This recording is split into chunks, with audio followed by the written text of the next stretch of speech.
We hung out with the Outdoor Co-ed Topless Pulp Fiction Appreciation Society in New York to learn more.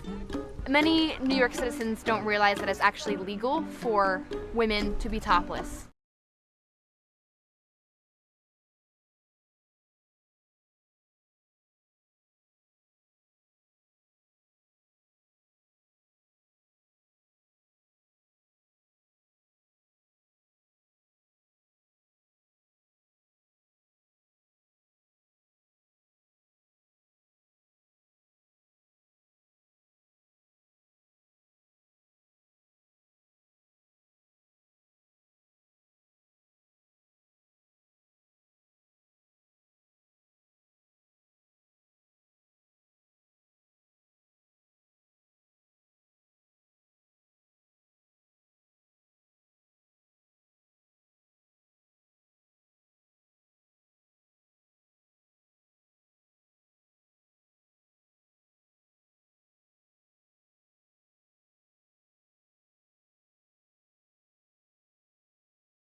On the 5th of July 1946, the bikini swimsuit was introduced for the first time, 4 days after an atomic test at the Bikini Atoll.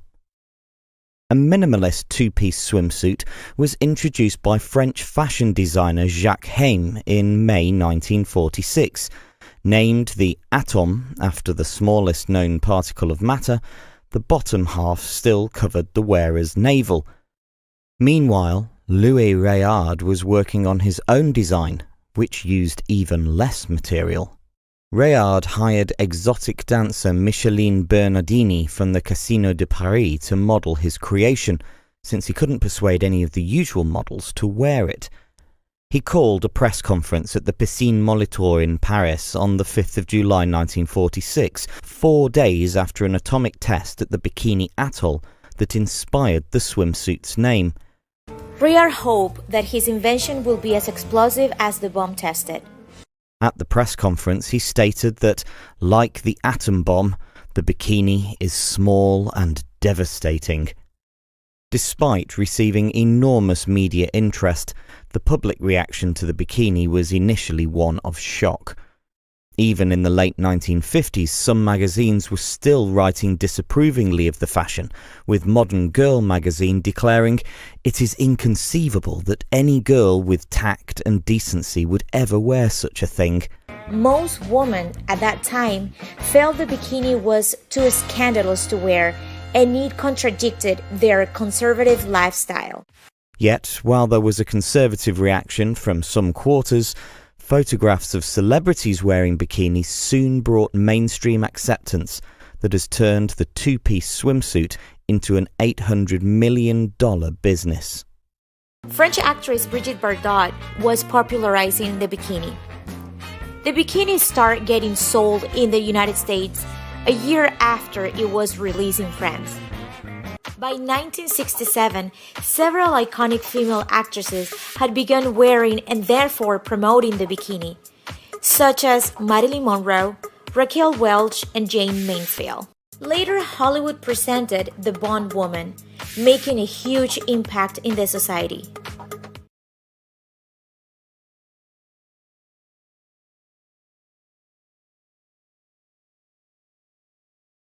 Thank you, Louis Ria, for creating this amazing piece.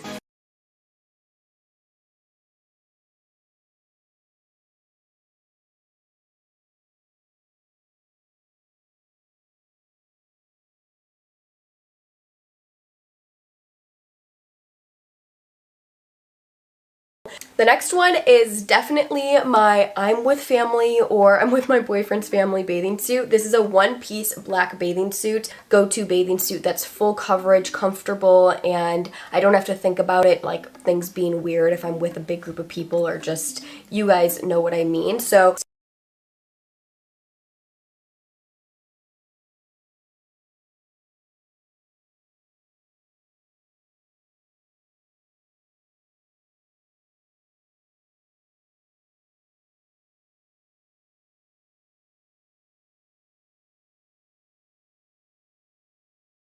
you did some nude photos for Flaunt. I never heard of Flaunt magazine. It's a great Los Angeles-based magazine. It's actually really, really fantastic, and I took it off. Was that your first nude photos that you've done? Publicly, yes. Public, yeah. I mean, how does that work? A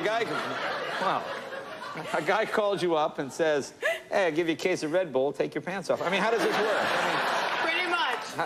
Well, we have the. Is this the actual fold? Yeah, it was actually. Oh boy. This is the fold out. Yeah. I think. Well, it's faithfully done. It's not like it's. Well, yes. Hey, pass it down. There's one there. That's pretty Wow. good. Anyway. That's pretty good. So how does this? I mean, I want to know how does one get attractive women? Actually, the photo shoot, you know, I'm kind of stiff at times because I'm not a model. I'm an actress. Had you met the photographer before? Or you just met him? Just that afternoon. So you show up there. To show up, we're trying to get it started. We got some great photos of myself clothed, but I thought, you know what a way to loosen this up. And I just said, you know what? Screw it. Right. Oh, okay. Now we're okay. And, well, by the way, I don't usually, I mean, they're very tastefully done, and I wouldn't normally, you know. Right, of course. So, It's an integral part of the story. Yeah, right. well, it's art. Right. Okay. Has your mom seen them? What does mom think? Mom saw them. Yeah. How's she? And she took him, she can... What did mom say? Mom she liked the beginning. She said, oh, this is nice. And I was like, because the first few ones are clothed. Right. I'm like, oh, yeah, okay, they're nice. She's like, she looks, she goes, ooh, wow. She was like, yes. That's it. Oh, that's it? Oh, it's worse sometimes if they don't see anything. Yes, it's very awkward. And then I said, well. But they're very well done. They're But she very liked tasteful. it. She liked it. Other than creepy guys like David look at them.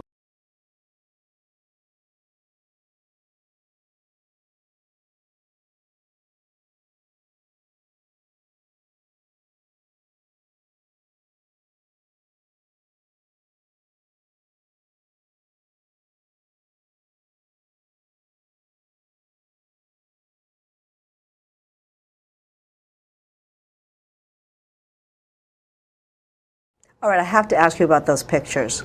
Which ones? Those, the sexy ones with the FHM, bring oh it. my God, we're going to use Bring those. it. Yeah. First of all, when FHM called, woo. I thought it was food and home. I didn't even know what FHM was, and I got the request from the Well, I mean, PR I was person. like, oh my, that's The PR person at Food Network called me and said we actually had an unusual request for you for press from FHM magazine. And I thought about it. I think I was 35 at the time, 34, 35.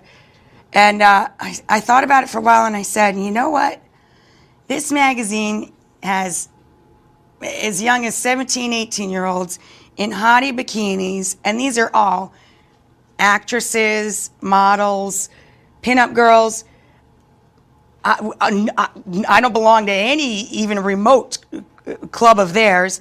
And I thought, if I'm gutsy enough to do this, this is a good thing for everybody. If I'm gutsy enough to do this, this is a good thing for everybody. This is the every woman, here she is. And I thought, you know what? What the heck? I asked my husband what he thought of it, and he said, oh, kind of cool. And I did it, and it was the most scared I've ever been, and I wouldn't change a thing. I'd do it again tomorrow. Now, I heard your mother told you not to do it. My mother was furious, remains furious. You don't have to do that kind of trash to do what you do. You don't need to sell yourself that way, blah, blah, blah. And first of all, I don't think it's trash at all. I think that those are very lovely young women in there, and if you got it, go for it. I think it's crazy, you know, that you see somebody like me mixed up in there, but I was excited that I was included among all of these unattainables. Somebody who's very attainable was mixed in. And I liked that. I was proud of it. So, I would do it again, even though my mom would really be mad at me. I know she still loves me. So no regrets? You sound like not for a minute. There's no point in it. You can never time machine yourself back, and if you did, wouldn't you want to, like, you know, do something that would benefit science or society? Who would care about going back and fixing your own stuff? لا حكيمة.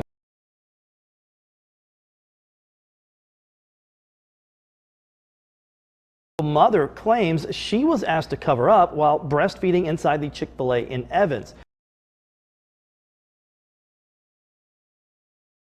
She went to social media, and in response tonight, several mothers held what they call a nurse-in. After a few minutes of me breastfeeding, one of the managers walked up, and she had a jacket in her hand. She kind of smiled at me, and then she was like, there's been a complaint. We're going to need you to cover up.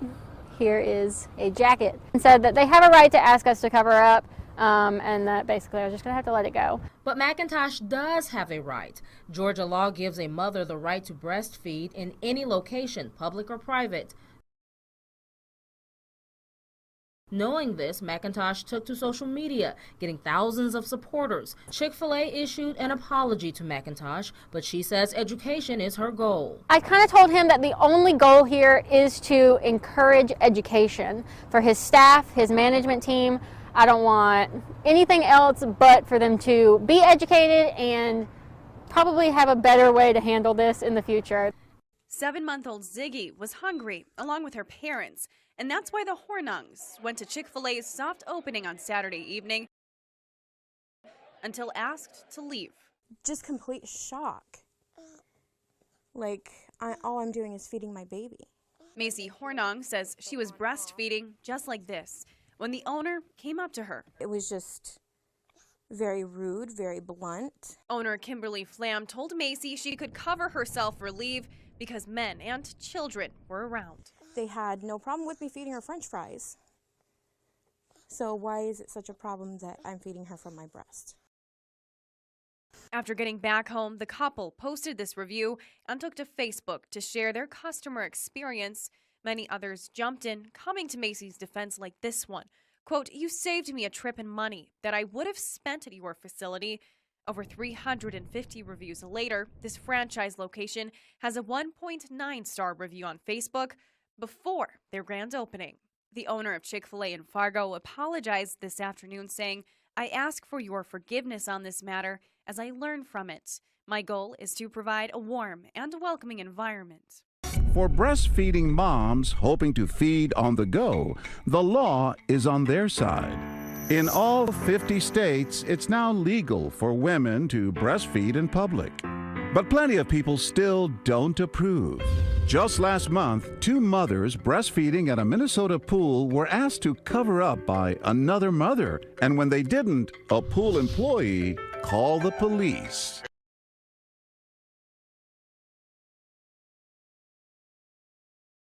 Apparently there's a mother breastfeeding in the shallow end and now being very discreet about it. No mother has to feel the way that I was made to feel, humiliated and shamed for doing something so natural. The situation ignited a social media firestorm and a nurse-in. Dozens of moms gathering at the pool to feed their little ones to prove a point.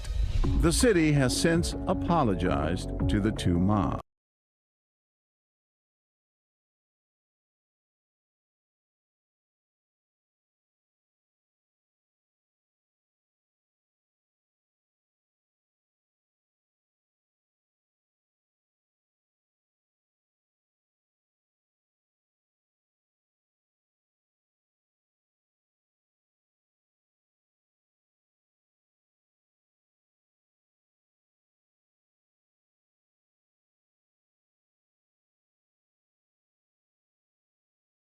I guess the broadening out of the issue, because that's what's happening now by posting the story on social media. It's gone global via the breastfeeding website. She's a part of Breastfeeding Mamas. 750,000 sort of likes. It's a big social arena. So it's out there for the world to see. That's the issue for me. It's a case of... my wife's got 2 kids. I've got 2 kids. She breastfed both of them publicly, but covered up. And I think that was out of a respect of those who might not want to watch. But these days, if you say that that's an issue, you're considered a bigot. And I think actually that can be more harmful to the mother's cause. What's the option then? So if you want to continue your life and you're breastfeeding mum and you go to a restaurant, is it better there? Would people be less put off if you just let your baby scream and cry and be hungry? No, I think all of us know, as parents, when a baby's got to go, a baby's got to go. But I think it's very easy, just to wear a pashmina or something over it. I mean... It's not mother's rights, it's babies' rights. Babies have a right to eat.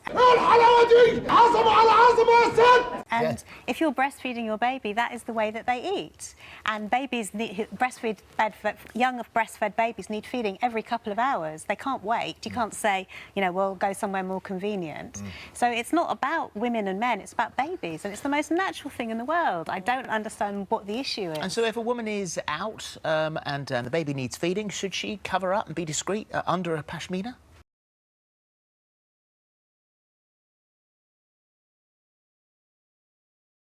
Well, I don't think she should take her top off, whip her bra off and sit there completely, naked from the waist up. Yeah, I mean, use a little bit of courtesy and discretion for other people and courtesy, but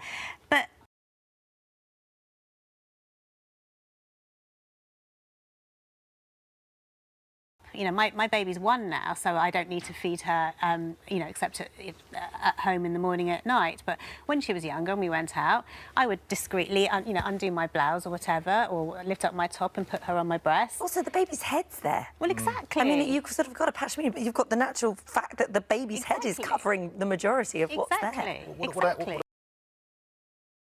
about taking a selfie and putting it on Facebook? Would you have done that? No, I wouldn't have done that, but then... But I understand why people Well, it wasn't do a selfie, that. but having said that... It's a wedding photography. It's a great picture. Yeah, but what I'm saying is, picture. posting on social media, I think, is another step. It's Why? Well, because then it becomes public material, doesn't it? What's wrong with that? It's more choice to do it. It's just promoting breastfeeding and how easy it is and that it fits into somebody's life or whatever. If that's your thing and you want to get that out there, why not? And, it's a bonding thing as well. It's the most natural thing in the world to hold your baby to your breast. For your baby, for you. It's the only thing that calms your baby down as well when it's upset. It's not just about nutrition. Last word to you, Christina. What do you think about the debate we just had? Well, I think that women can cover themselves if they choose to, but I don't think it should be, a definite thing. You're feeding your baby, you cover yourself. In my case, it was my wedding. I'm not going to cover myself and my baby with a gigantic pashmina. Also, it was like 40 degrees and I'm not, you know, when it's hot outside and stuff like that, you're going to put a pashmina over your baby and for someone else, you know, just to not offend someone else.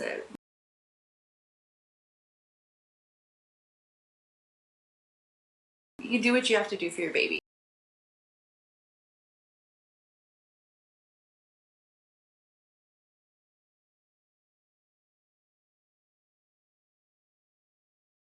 Woman has been kicked off an EasyJet flight for wearing clothing that was too revealing. Harriet Osborne, a 31-year-old mother of two, was heading home from her holiday in Spain when a flight attendant didn't let her board. The attendant said she needed to put a top over her see-through blouse, but Osborne says she complied with the request and still wasn't allowed to board, having to spend the night at the airport as a result. I think the situation's pretty hypocritical. I looked up this airline's policy on breastfeeding, and they seem to be very open-minded, and I don't think it was right for the airline to kick her off just for having a revealing top on. I definitely think it is sexist. You know, you can't say that a woman can breastfeed on an airplane and that's not offensive, but yet her bearing some cleavage and a revealing shirt is offensive. You kind of can't have it both ways.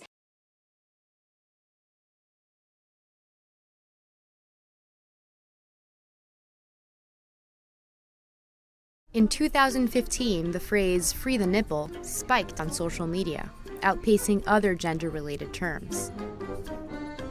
Why so much interest in this? We hung out with the Outdoor Co-ed Topless Pulp Fiction Appreciation Society in New York to learn more. Many New York citizens don't realize that it's actually legal for women to be topless. It's been legal since the year 1992. That year, Ramona Santorelli argued that New York nudity laws were unconstitutional since they single out female nipples. Several justices agreed and effectively legalized female toplessness in New York. That at one point in history, it was also illegal for men to be topless as well. Only in the year 1937 did it become legal for men to be topless in New York. The law should not be applied different based on your gender. The law should just be the law. Still, some officers may not be aware of the law, and this has led to wrongful arrests. Oh my goodness, that is... They called 911. We are a threat. Oh, wow. The public decency laws in most other states are still murky and open to interpretation. This is not an emergency. They really called 911. That was hilarious. I'm sorry, I've never had the cops called on me in my life. I don't know, I wasn't terribly threatened by it since I know my rights. In Times Square, a group of topless women created a media frenzy in 2015 when they decided to exercise their right as a way to earn tips. Hi guys, photo, picture. Well, I'm out here expressing my rights as a woman. Mayor Bill de Blasio has expressed concern about the issue. I don't like the situation in Times Square, and we're going to address it in a very aggressive manner. He set up a task force to look for a way to regulate the activity, but no action has come of it yet. We're not bad people. We're just naked girls in paint. It is a question of equal rights for women, and I can't stand the hypocrisy. Thank you. But while an exposed female nipple is legal in New York, on social media sites like Instagram and Facebook, female nipples are still censored. You can show all the side boob and under boob you want to. Once those nipples come out, it's a problem. The movement has attracted national attention. In New Hampshire, lawmakers responded by introducing a bill that would make it illegal for women to expose their nipples. The bill has yet to have a hearing. Opponents of the movement argue that female breasts are sexual organs and are too distracting for men. Activists are concerned that society has lost sight of a breast's natural function. It's disgusting that people see it that way. Who sexualized breasts, really? Someone did that. Someone made it sexual. Naturally, they're not sexual at all. They're for the babies.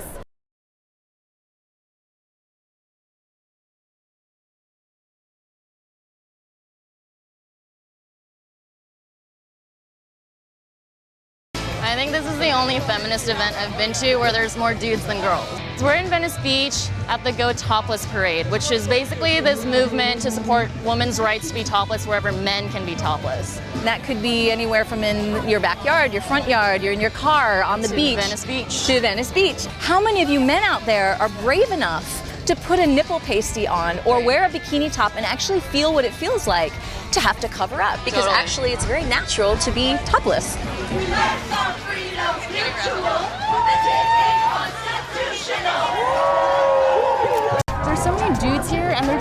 taking pictures of girls. Yeah, right? it's pretty gross. Like, there's so many guys here, like everyone behind you right now taking photos like of that us. dude. Yeah, like that guy. Yeah, shame him. Oh yeah, you got him. The most interesting thing, though, who is actually behind this feminist movement? But did you know that this specific Go Topless movement was started by a dude who's the leader of a spiritual cult, and he tells people that we are descended from aliens? This is a discrimination. And all my life I have been fighting against any kind of discrimination. All the top scientists of the world recognize we are very close to mass extinction, not only of human, but of everything alive on Earth. And so we have to save the planet. And show your nipple is part of it. Is part of changing the consciousness of every human being on Earth. I think this whole thing is so interesting because basically the alien movement is about UFOs coming to Earth. So this feminist movement, the Go Topless parade, comes from UFOs. That's the very, very little part. Because, you know, UFO, okay, you see a UFO and your life is the same. That's not what is important. Is not the UFO. Is what is inside. What kind of philosophy? What kind of beautiful value they bring in our life. We're never born with clothes. Right. We are born naked. Yeah. Even the Pope.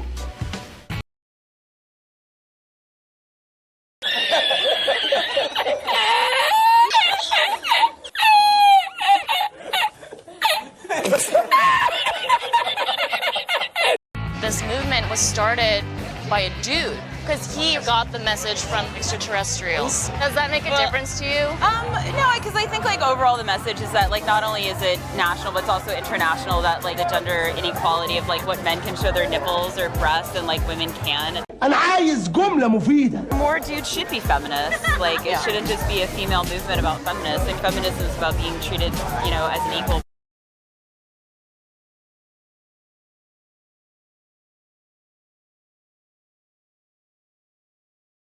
Among like some of the comments and messages that I was getting about that photo, two things.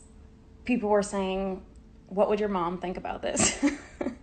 And what would your husband think about this? In terms of my husband,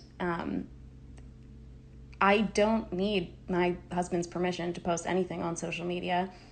I have autonomy over my own body. I can post whatever I want. I'm a grown woman. In both the case of my mom and my husband feeling any type of way about it.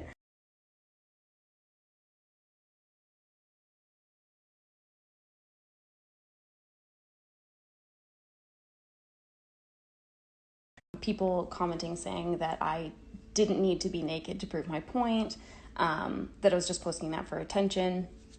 And the point to me is that I don't need to be naked, but I can be if I want to. And even if I was exclusively posting that for attention, that would still be okay. Arguably, everything I've ever posted on this app is for attention. So why is it that when I post a photo of my face with makeup on and stuff like that, you're not commenting the exact same thing? But when I post a photo of my body, you immediately sexualize me, think that I'm doing it for male attention. And to the people that are arguing that I'm sexualizing myself, again, non-issue. I'm allowed to sexualize myself if I wish. But that photo to me isn't sexual in nature. It may be to you, but for me it's not. I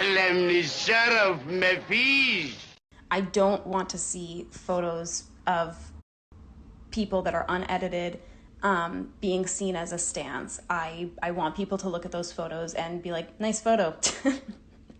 And I think that the more that we post content like that, the more that we have that be the thing that we're seeing predominantly, the more people will start to shift their opinion and their thought process around seeing normal bodies. And it will start to normalize that rather than edited bodies being the norm.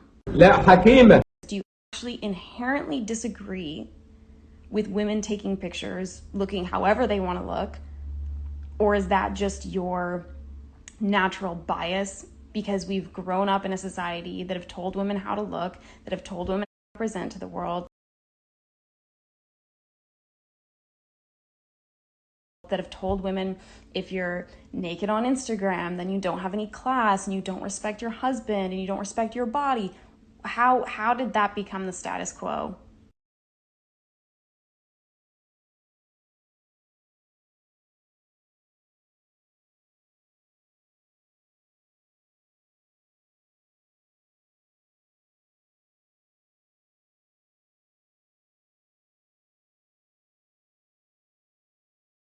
You know what I find confusing? Why my mom used to say, don't walk around the house like that because your dad's home. My 55-year-old dad, who is my dad, there's a problem if you think he's going to sexualize me.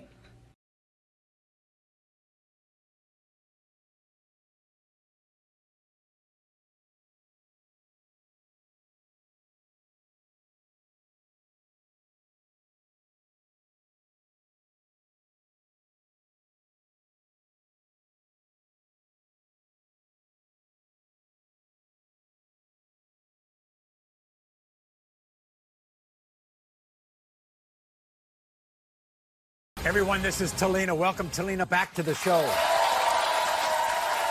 If Talina looks familiar to you, it's because she has appeared on our show 9 times. Her journey began in 2006 when she came to the show to reveal a truly unbelievable secret to her sister Tabitha. So before we find out why she's back today, take a look at Talina's past appearances on the show. Talina's journey started when she revealed a shocking secret to her sister Tabitha. I sleep with Brian behind your back. I'm close to that Malachi is your husband. Was Brian the father of his wife's sister's son? Brian, you are not the father. Yes. Talina came back to the show 3 more times to find Malachi's dad. First, we tested Brian's nephew, Nathan. You are not the father. Then we tested her brother-in-law's brother. Is not. Then we tested her fiance, Tommy. You are not. On Talina's 8th appearance, she brought a man named Tommy to see if he was the father of her other son, Lucas. In the case of 6-month-old Lucas, Tommy, you are not.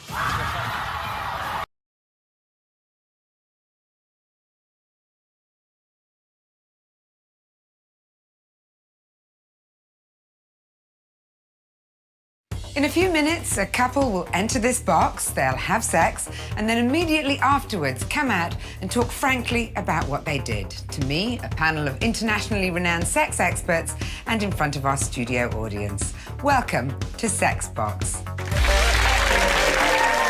All right, so to be clear, in case you're not sure what's happening there, these people are just having sex in the box. There's no camera in the box. We're not hearing them. We're not watching them have sex. They're just having sex in the box, and then they come out of the box, and then they talk about it with, some therapists. There's a podcaster. They'll probably throw some comedians on there. It was a British show first. Yeah. And it didn't do well there. Why are we adapting it for American television? Oh, God. Like, it had horrible ratings there. Nobody watched it.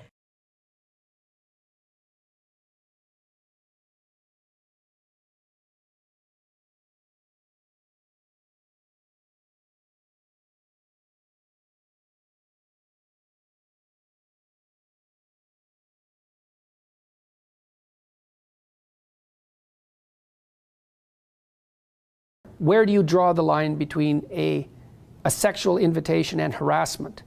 Well, like a cynic would say, anything unwanted is harassment. Well, how the hell is the person who's making the offer supposed to determine that beforehand? Yeah, you make the offer or the invitation in part to find out whether if it's welcome. wanted. Yes, and the terrible thing about that in part is that it's almost always men who do that. Yeah. Right? Men make the offer.